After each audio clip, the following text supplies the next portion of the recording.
Welcome into the Room for Improvement podcast. My name is Sebastian Posey. Sitting across from me, occasionally making awkward eye contact with me, is Mr. Josh Zavadil. Josh, how is it going today? It's going really well. I'm having a good day, and I spent a lot of time thinking this morning, and I came to the realization, and it made me happy, that somewhere in America there's a lifeguard with the last name of Hamburger, and if there is a female drowning in the pool, everyone else gets to scream out, "Hamburger, help her!"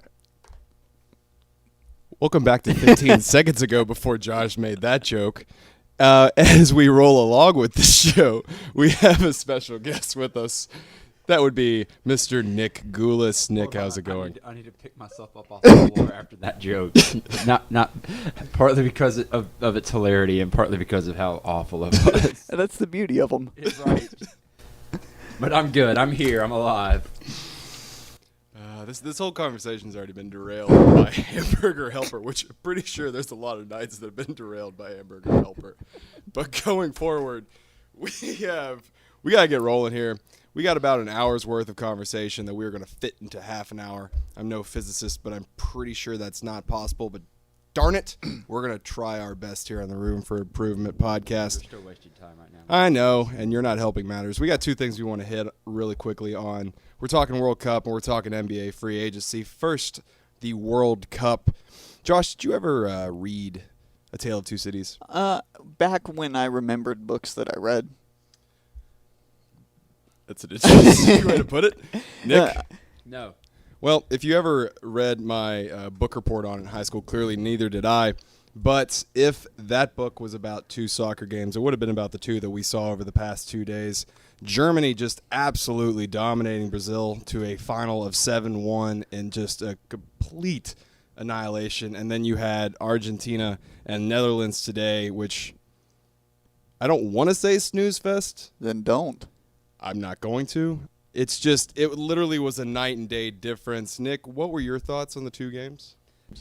Well, truthfully, I couldn't believe my eyes 30 minutes into the Brazil-Germany game. I was cheering for Germany. They're my team at this point in the tournament. I picked them to win it from the onset.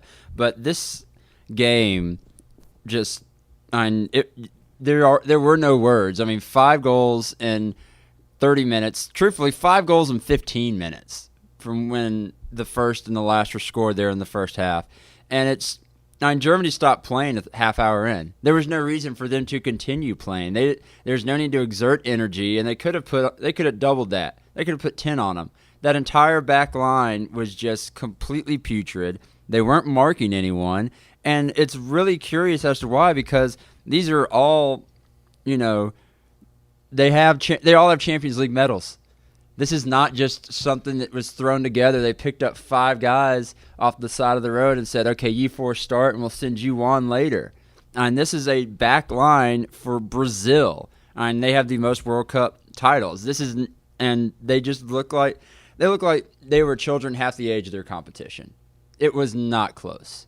Today's match, with Argentina and the Netherlands, was much more. It was much more technical than it was supposed to be. I mean, that half of the bracket was going to be difficult to get out once you saw, if it was all chalk and you looked at the left side of the bracket versus the right side of where things would shake out, you could see Germany have a bit more of a cakewalk compared to the other side.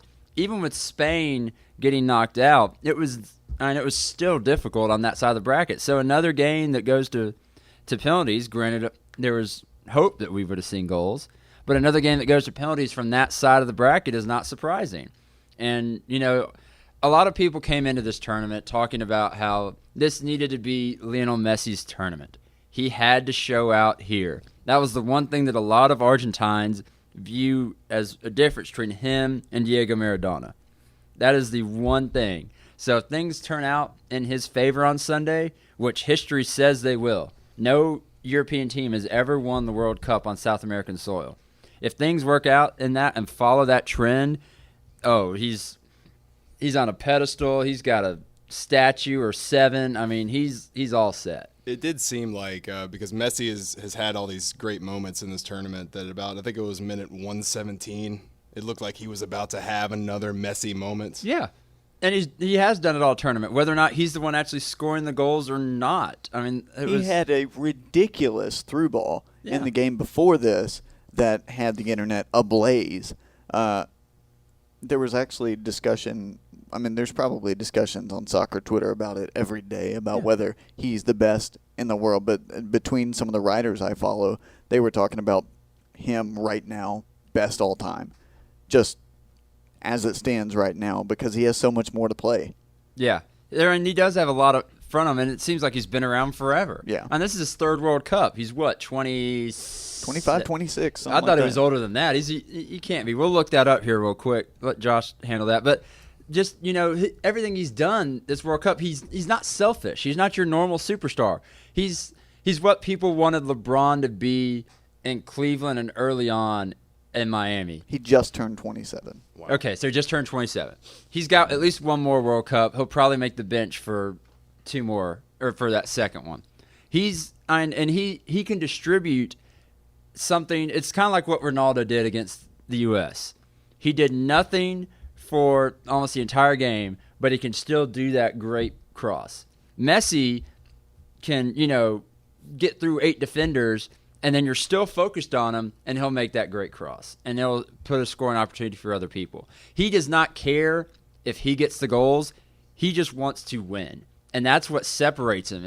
And a lot of people have been commenting about how he doesn't go down easy. A lot of stars, if you want to compare apples and orange, this was the perfect game to do so. Because Iron Robin has admittedly, in this tournament, knocked out Mexico by flopping. Meanwhile, here's Lionel Messi. He gets, a knee to the thigh, and, he might get his foot stepped on.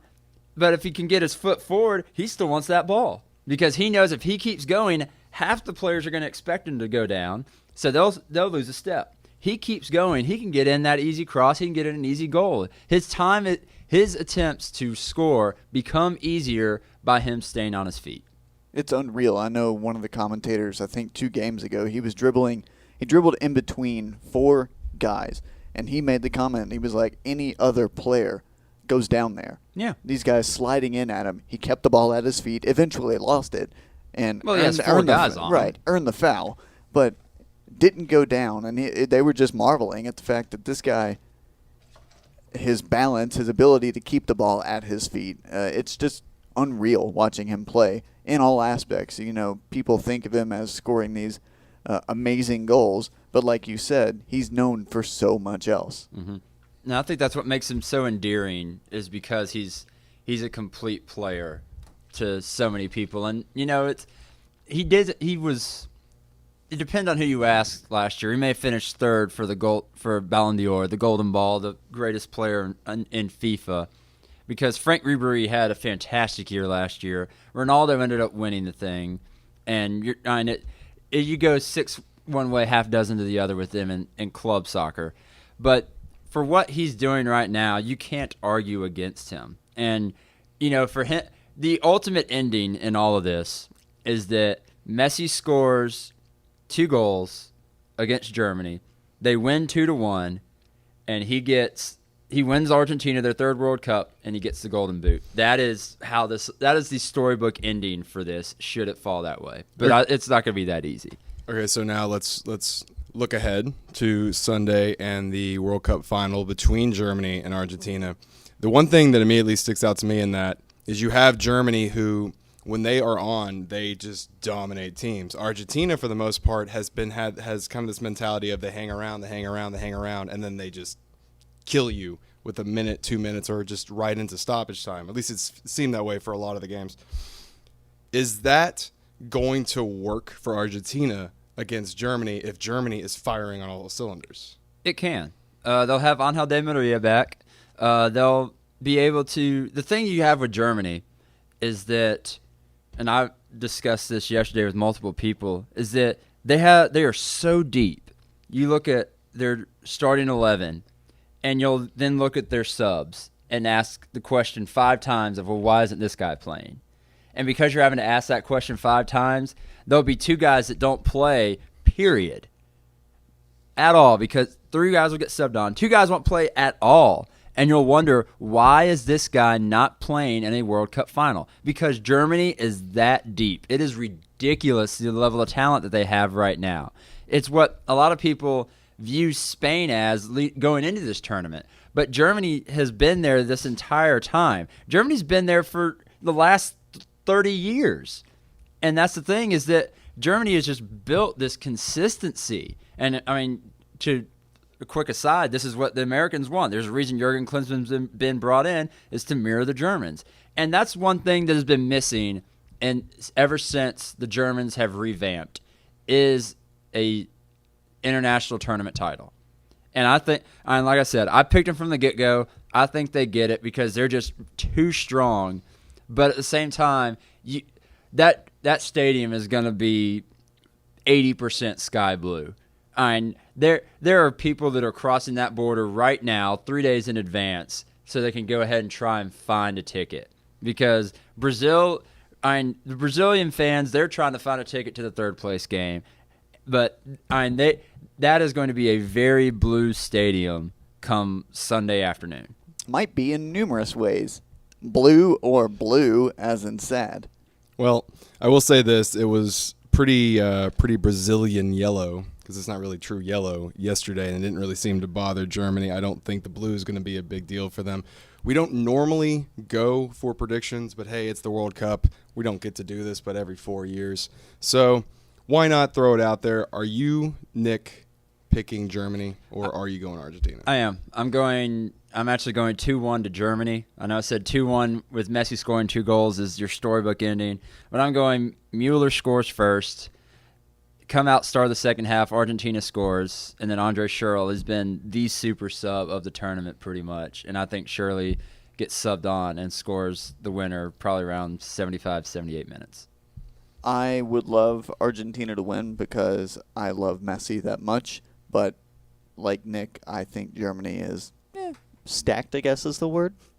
So I'm not going to put a number on it because I think those things are stupid, but I pick Germany. Looks like we're going to do a clean sweep. I agree with you. You picked Germany because you just he ordered. He has shoes. He ordered I do have German shoes. socks. I haven't ordered them yet. Okay, but They you're haven't been getting them. ordered yet. I'm debating. They Okay. are pretty awesome. We'll settle this debate. If they win, he can wear them in 2 years for Euros. Yeah. So I'd wear them anyway. They're just awesome looking socks. I will say this with the Jurgen Klinsmann thing, and real quick, we're going to switch over to the NBA. But everything about Jurgen Klinsmann is he was an attacker. That was everything that I've read about him. Everything that anyone talks about him is he's attack, and that was the mentality. Nick, you kind of hinted at what they wanted to bring to the United States team. That's pretty much all Germany did yesterday. Yeah. They just basically played Jurgen Klinsmann style. If that's something Klinsmann, now granted, that is the anomaly. The score itself is the anomaly. The fact they scored 4 goals within about a 6-minute period, that's an anomaly. But that aggressive, if that's something Klinsmann can bring to the table for America, could be huge. Now, let's switch back to America, or for the National Basketball Association. Yes. Free agent time. Yeah, it's a big deal right now. Mm-hmm. As of now, like we're recording this on a Wednesday evening, the day before the 10th, when people can actually start, doing things with teams. And it's 7:32 Central Standard Time, just so you people know listening. Because there's a very good chance that in some aspect this will get dated. Oh, yeah. Oh, absolutely. And at press time, we want to call it that, when I pressed the button to start the time, It's already dated. on this podcast, there had already been a report tonight that LeBron James, the big guy on this free agent market, The first domino, if you will. I've heard of him. would be signing with the Cleveland Cavaliers. Going back home, that was from Chris Sheridan. That turns out to apparently not be true. Shocking. Shocking, right? He gets those things right a lot. Mm-hmm. Then Adrian Wojnarowski and Mark Stein come out and say that the meeting with Pat Riley and the Miami Heat to hear their pitch is over, and that LeBron has not made a decision, probably won't have one tonight, and he's going to talk to his family. So that's where we are with that. It looks as if, and there's also the report that has come out that says that the Cavs have not officially met with LeBron, but nobody other than Pat Riley has, because everything's been going through his agent, Rich Paul. So anyways, that's where we are, considering Miami and Cleveland. And I don't know. Where do you think he falls? Well, this is mine. Before we started recording, me and Josh had this quick conversation about how, with Chandler Parsons signing as a restricted free agent an offer sheet with the Mavericks, he was the backup plan. Like the Heat had come out and said he was the backup plan. It was almost understood that he was the backup plan in Cleveland. So somebody's about to be in a deep, deep hole after LeBron James makes his decision part deux on where he wants to take his talents to, as much as I hate that phrase from 4 years ago. But he will affect the entire league. It not like it wasn't going to, whatever he decided wasn't going to affect the entire league to begin with. But nobody's shocked that he's staying in the Eastern Conference. If we're just going to, for where all intents and purposes, he's staying in the Eastern Conference. It really looks like it's down to Miami and Cleveland. He's staying in the Eastern Conference. No one's surprised because the West is just ridiculous. And I think more so than that, there's not a team in the West that could pay him what he could get at Miami and at Cleveland and have the people around him right now. Well, Houston could. But that's not what they need. That's not what their holes are. We'll see if that holds true with Chandler Parsons. But Houston was it in the Western Conference. Because he's not signing with the Jazz. That's not happening. No, not signing with any of those other teams that are kind of mid-tier West teams. The Suns would have been fun. No, admit it. The Suns with LeBron James. If they re-signed Eric Bledsoe, yes. Yeah. If they got Bledsoe back, they would be fun. Yes. I was hoping for Portland. Portland doesn't have. I don't care. Much This isn't a logical thing here. I just think. For 2 out of 3 of us, it is. But yes. Well, so I'm trying to bring a different angle. Well, we'll bring illogical angle. We'll bring the truth bombs then. Yes. But yeah, he's the first domino, and it seems as if I would say it's probably going to be over by this weekend. Oh yeah. It's going to be over. Yeah, he's not prolonging this. After what he did last time, and I've seen this and heard this time and time again, his camp and his agent, they have put the signs out there that he is open and willing to come back to Cleveland. And he's been in Cleveland this past week and said things to people in Cleveland this past week, old friends, and people have been trying to read these messages and interpret what they mean. And I just think that, granted, I get it. He's a professional basketball player. He can do whatever he wants and will do whatever he wants and should do whatever is best for him and his best interest. But I feel as if after what happened the last time he left Cleveland, it would be just completely bad for his reputation as a star in this league and not to be so as to not become that big bad villain for a lot of people again if he led Cleveland along again and didn't choose them. I definitely agree with you on that. I think we talk about this all the time. Like in sports, you always love the good storyline, and LeBron James can do something that everyone wants to compare him to Michael Jordan. Whatever, he can do something Jordan never did. He could win championships as the centerpiece of a team for 2 different teams. Now that's not even the storyline I'm considering. You're talking about a person who at one point was, the prophecy of Cleveland when he was drafted in 2003. They completely revamped the entire organization when they drafted him. He ends up becoming the pariah, and now he has a chance to become, the savior of this franchise. It's almost like the biblical basketball version of, the prodigal son. I think what it's going to come down to, though, for that to work, is he and Dan Gilbert are going to have to sit down, and Dan Gilbert is basically going to have to be like, look, I'm an idiot. I'm sorry for everything. Like, basically, what happened 4 years ago, you're not going to get this reference. I don't care. Basically, what happened 4 years ago, when LeBron James left the Cavaliers, Dan Gilbert treated LeBron James as if he was Lucky Strike cigarettes, and Dan Gilbert was Don Draper, and he released this awful letter saying all these terrible things that, guess what, didn't happen because LeBron won a championship before Cleveland did. I was about to say, if he comes back to Cleveland, I find it very hard to believe that it's going to be because of Dan Gilbert's ring and robe that gets put on LeBron. And it's just not going to be, something where he just waltzes on in, all is forgiven. If LeBron goes back to Cleveland, it's because LeBron wants to be back in Cleveland. It would be in spite of the Comic Sans letter, which even 4 years later, It was in Comic Sans. yes, no one has let that go in 4 years. That is the first thing you hear about this letter. The Dan Gilbert letter about LeBron James. But it wasn't in Sans Comic comedy. Sans. No, it was not. I love And- that he deleted it too, by the way, which made it become a story again. No. It was a story again when Cleveland came up and people realized it was on It was the an, website it was an still. archived URL. It was not physically on the website, but internet nerds found it. I was about to say, you could find it because people are going to archive a letter like that, especially with there's predictions made about championships and it involves the greatest player on the planet. If they do sit down, though, LeBron and Gilbert, that's essentially a we're getting back together discussion with your girlfriend. Yeah. And you've got to hash things out. Mm-hmm. And I believe he goes back to Cleveland. I think he does. I think he goes to Cleveland, and they've got a lot of young pieces, and they screwed up one draft. I find it hard to believe that they could find a way to screw up 2 drafts in a row with this year. But they've got the pieces, and they've got the money, and have already reached out. LeBron and Cleveland have already reached out to the same names. Mike Miller, the biggest one that's being thrown out there. It said that LeBron's reached out to a couple of veterans. Cleveland's been saying that James Jones, one of his favorite teammates in Miami. Ray Allen. Allen is the one I was about to bring up too. Yeah, and they're reaching out, trying to build. They want to rebuild.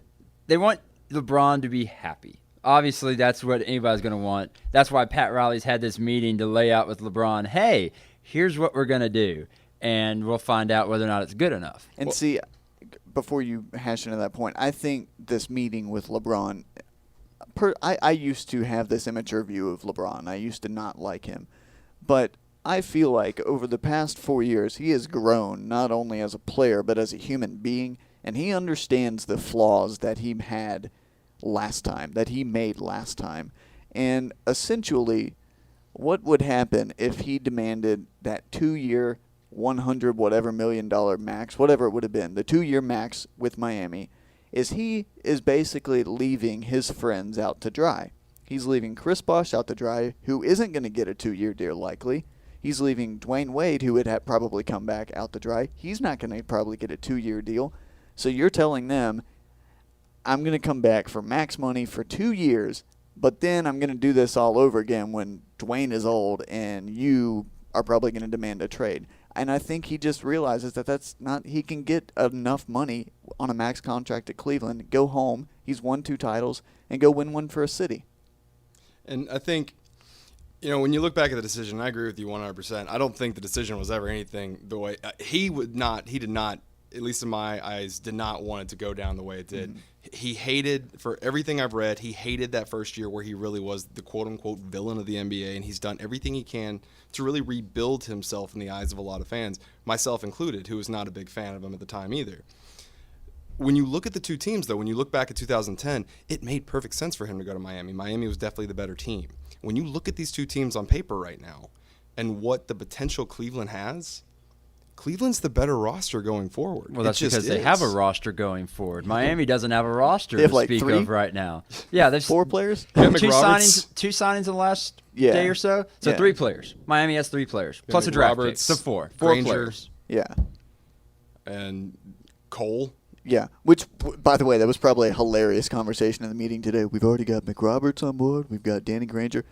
He couldn't see the floor in Los Angeles. Like Doc Rivers wouldn't play him. Says he's better. I mean, that had to have been a funny conversation. Had to have been. But aside from that, so you're predicting Cleveland.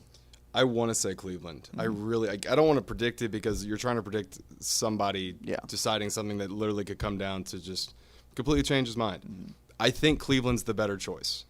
So I think he should do Cleveland. I think it's obvious that he's going to Cleveland because there were moving trucks picking up his cars at his house today. Y'all, Illuminati. Dude, he was eating a Mars bar.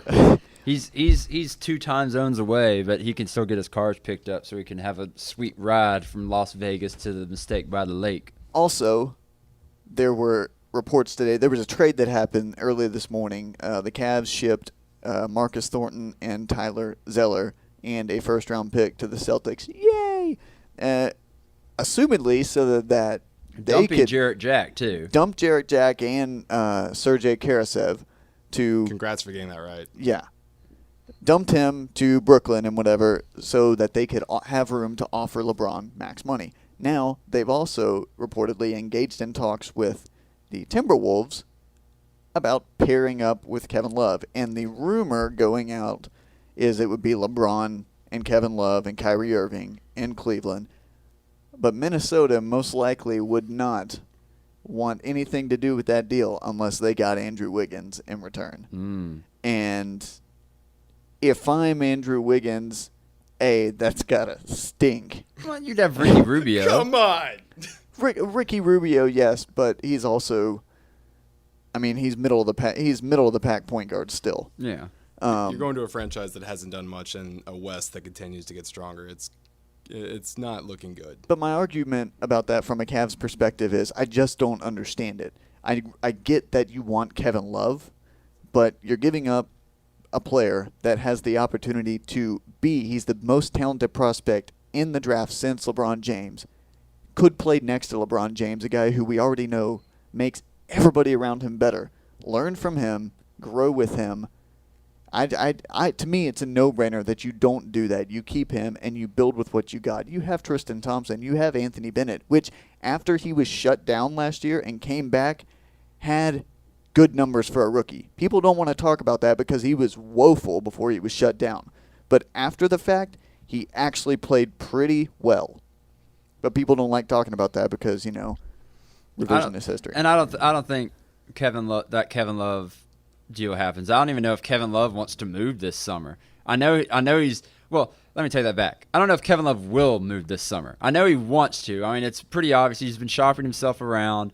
The Boston trade keeps coming up almost like clockwork every 10 days. But it still comes up. Mm-hmm. It's still out there. That'd be nice. That's obviously, I think that's a prime location for where he wants to end up. And of course, anybody else would be stupid not to take him.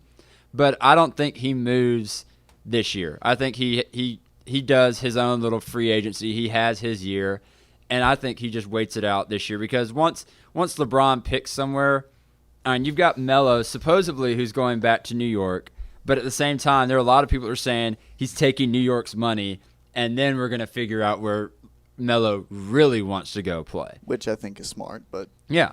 And truthfully, I think it should be Chicago because I personally believe that next year, if Melo goes to Chicago, they have at least 1 year that they are absolutely better than the Cavaliers next year. Like, there would be no question that next year the Chicago Bulls would be better than the Cleveland Cavaliers if LeBron James goes to Cleveland.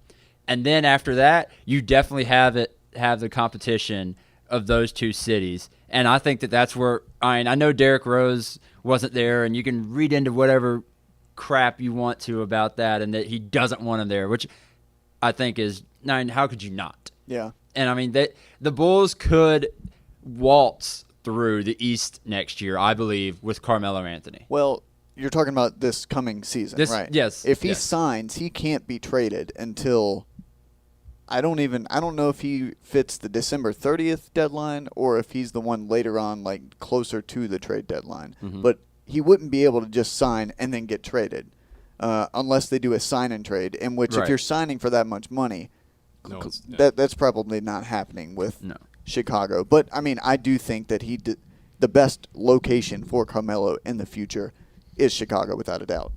All right, so we've talked LeBron, we've talked a little Melo. The other one and you mentioned him a bit, and I feel terrible for the guy because out of the big three, he seemed to kind of disappear the most, which is an unfair assessment because Chris Bosh still played very well. In fact, he is the guy who got the rebound, who passed it off to Ray Allen to hit that shot in Game 6 last year. He's still an incredibly good player who actually deserves a very, very good paycheck, and Miami's asking him to take a cut. Now, Houston has put out an offer that, to say what you're saying is too good to pass up. Do you see Chris Bosh, even potentially before LeBron moves? I know he has said, or supposedly sources have said, that Chris Bosh is waiting to see what LeBron James is going to do. if you're Chris Bosh, do you just go ahead and take that Houston deal? Well, I think you're going to see, with all the developments that we've had with LeBron over the past 24 hours, now we know he's met with the Heat, and the fact that Dallas has signed Chandler Parsons, a guy who Houston has the right to match this offer. They have signed him to an offer sheet. It does not, the time, they have 3 days. The time does not begin until the front office physically sees that offer sheet. So now you have 3 days. I feel like LeBron's probably going to make a decision pretty quickly. So they have 3 days, Houston, to match that offer. If they see LeBron's going to Cleveland, Cleveland can't take on Chris Bosh. So you know he's not going to Cleveland. You know he's probably not going back to Miami. So you unload on that. And if you're Chris Bosh, you probably say, you know what, made my decision easy. Give me that max deal. Well, and he ends up in a situation playing the position he's most comfortable in. You have him next to Dwight Howard, who will be the center. That's going to be nasty. Yeah. You literally give him the chance to go back to power forward, to have a dominant center playing with him. So now he has the ability to kind of step out more on the perimeter and take those jumpers and not have to worry so much about being center around a very, very good Houston team. I don't see why you don't do it, especially if Miami is saying, hey, can you take $5 million less? Which, the whole argument of I could play for this. Well, if you're Chris Bosh and you have $19 million or $17 million put on the table and someone's telling you to take 12. Right. And we had the discussion earlier that he's changed the way his game is since he left Toronto. He's no longer that 24-10 guy, and he's not going to have to be there. It's going to be a completely different type of team than it was in Miami, but it's still going to be a nasty team and force to be reckoned with in the West. As long as I can play some outside defense. Yeah. Interior defense obviously won't be a problem when you have Dwight Howard and Chris Bosh. But James Harden. Yeah. You still have James Harden. And you're losing Chandler Parsons, who, let's face it, won SEC Player of the Year because of his defense, because it sure as heck wasn't his numbers. But even if they don't get Parsons back, they were literally, 5 games out of second place in the very, very strong West last year? And if they don't get Parsons, they're going to make a run at Ariza, Deng, or Pierce, all of which are serviceable options. But they're not. I think out of those three, plus Chandler Parsons, it's obvious that Chandler Parsons is your best bet. But right. that ship has sailed, especially if you get Chris Bosh, because you can only take one of them. Right. The way Houston's set up right now, and their hand has been forced, just like Gordon Hayward last night was signed an offer sheet with Charlotte. I thought it was absurd that he's getting a max offer sheet because I don't know if, and I've seen plenty of people agree with me. At least for Utah, he's not worth it. Oh yeah. But for Charlotte, I think he'd be fun to build the Hornets around. Yeah. And he convinced me of that because I was just looking at it as Gordon Hayward a max offer sheet. I just saw that in the sentence and laughed because like I said, that Jody Meeks money, son. Yeah, for Utah, no.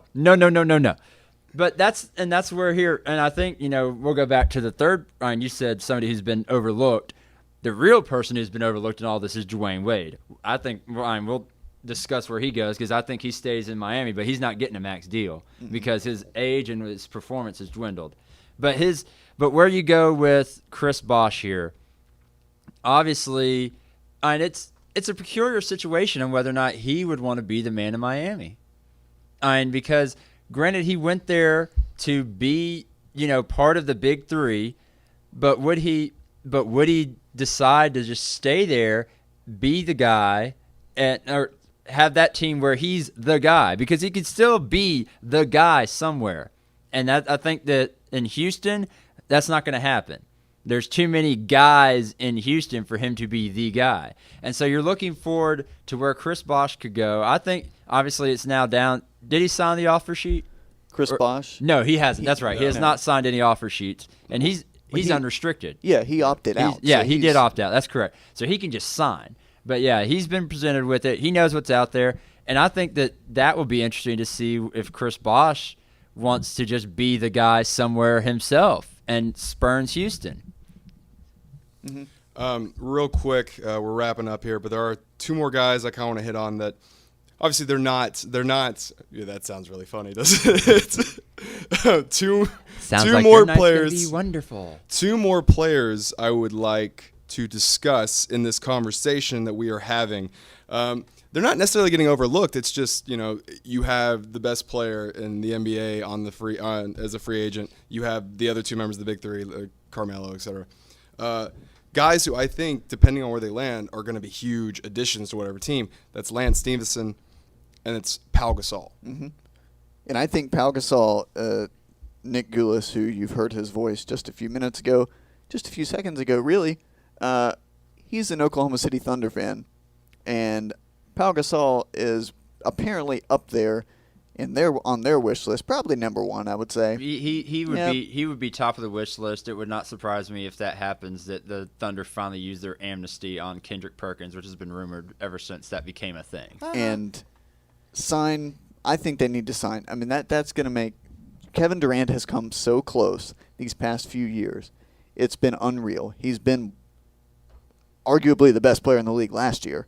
He's been top 1 and 2 with LeBron. And I think you pair him, you put Pau Gasol, Russell Westbrook, Serge Ibaka, Kevin Durant out there on the floor, along with all the prospects they have, the Thunder are going to run through the West, and it's not going to be fun for everybody else. And that's the thing, is that especially if Bosch goes to Houston, I think that works in the Thunder's favor to get Gasol, because now it depends on who you listen to. Gasol's out of it he's a long shot for the Thunder. The Thunder are still in Gasol's top Sources two. say. It depends on where you want to look and who you want to listen to. But I think especially if Bosch goes to Houston, Pau Gasol would be wise to go to Oklahoma City. I know that the Spurs are out there after him as well. But I don't. The Spurs are going to get old, finally, at some point. We've been saying it's going to be this year for 3 years, and it looked like they'd reached that about 3 years ago. Right. But I think that for what that he could accomplish with the Thunder, and he would be a feature guy with the Thunder, because his skill set would be something that they would like to run through, because they need a post presence. There's nobody they can just throw the ball down to, because Ibaka each year has decided, I'm going to try my shot from 10 feet out. Hey, that's not bad. I'm going to come to the elbow. That's not bad either. Let's look at the three-point line. That's where we're going next. I mean, next season he took 7 2 years ago. I think he took like 13 this past year. He's looking at like 50 this year, because he's, getting that mentality that I can play on the outside. They need somebody that's going to be down low and can work the post. You took a bit of the wind out of my sail. I was going to say the Spurs. Now, granted, he's looking at a huge pay cut to go there, because it's going to be He's around looking at a pay cut anywhere. But obviously at this point, I don't think Powell's is not as concerned about the money as he is championships. If you put him in a situation like the Spurs, where he's going to end up being in that rotation of only playing about half an hour a night in a system that just seems to work for pretty much anyone that gets in it. Oh, I would pay to see him under Greg Popovich. It would be ridiculous. And okay, so yes, they are getting older, but they're also transitioning into their stars of tomorrow and Kawhi Leonard and Green, and like you put him on that group where he's not, like, he's getting older, but he still has 3 to 4, I think, decent years in him. And you put him in a situation where he gets to rest more, that 3 to 4 may become 4 to 5, 5 to 6.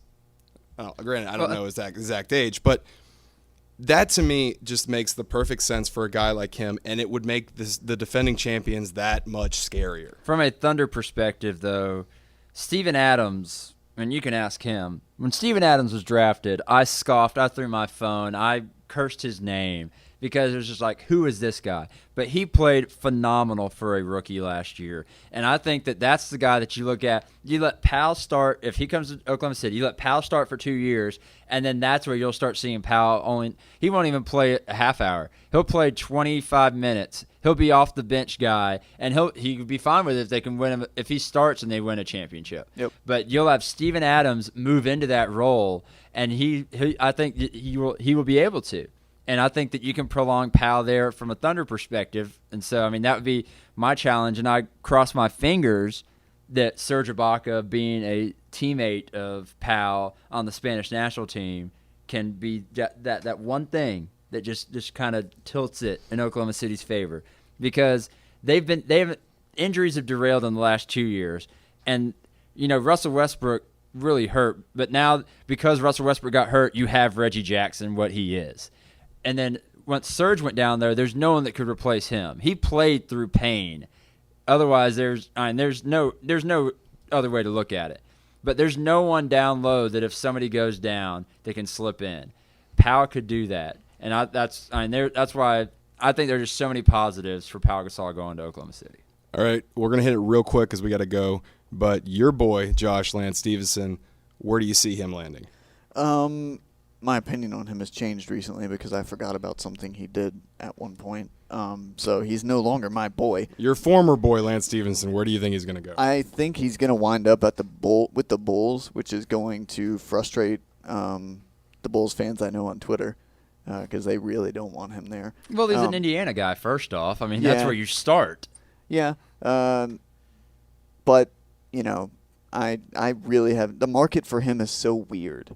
With the money people have been getting, he's going to get paid. Jody Meeks for one paid. thing. Yes, Jody Meeks making more money than Jeff Green, who's going to opt out next year because of that. But anyways. I couldn't tell you the first place to where Lance Stevenson might end up. I think that Indy needs to work as hard as they can to keep him. That is my opinion of it, but I do not think that they will. That's when you start falling into, why I think Carmelo should somehow find a way to get into Chicago, because they would run away with it next year, especially with the depleted Indianapolis. But it's just a matter of, who it's taking on the personality. It's taking on that as well as what he can provide on the court. He's not like a DeMarcus Cousins with his personality where there's that much that you have to take in. But I think that plays into what some teams look at when they're shopping around for him, and I think that's partly what makes it difficult to pinpoint where he's going to end up. You guys have pretty much hit on most of the stuff. I was thinking Dallas. I still kind of think Dallas. I wouldn't be shocked if he ends up in Chicago. But, guys, we are out of time. We actually went over a bit. But, hey. Before we close, Chris Sheridan just retweeted a fake Chris Broussard account saying that LeBron is going to Cleveland. That's incredible. Who fakes a Chris Broussard account? A lot of people. You'd be surprised. Multiple sauces. Multiple sauces. Well, we've enjoyed being your multiple sources on this edition of the Room for Improvement podcast. My name is Sebastian Posey. You can find me on Twitter at Sebastian Posey. Nick, where can they find you on Twitter? Nick_Gulas. There is no K on that, people. Nick_Gulas on the Twitter machines. Josh, how about you? At Joshua Zavadil. That's JOSHUAZAVADIL. That's where you can find me and all my awful, awful, awful Twitter jokes like the one you heard at the beginning of this podcast. You need to follow him, people. He's good. He's good NBA. He's good NBA people. He's good people, folks. He's good people. For Josh, Nick, and me, that is our show this week. Thank you for joining us in the Room for Improvement. Hopefully we'll see you next week for more Room for Improvement.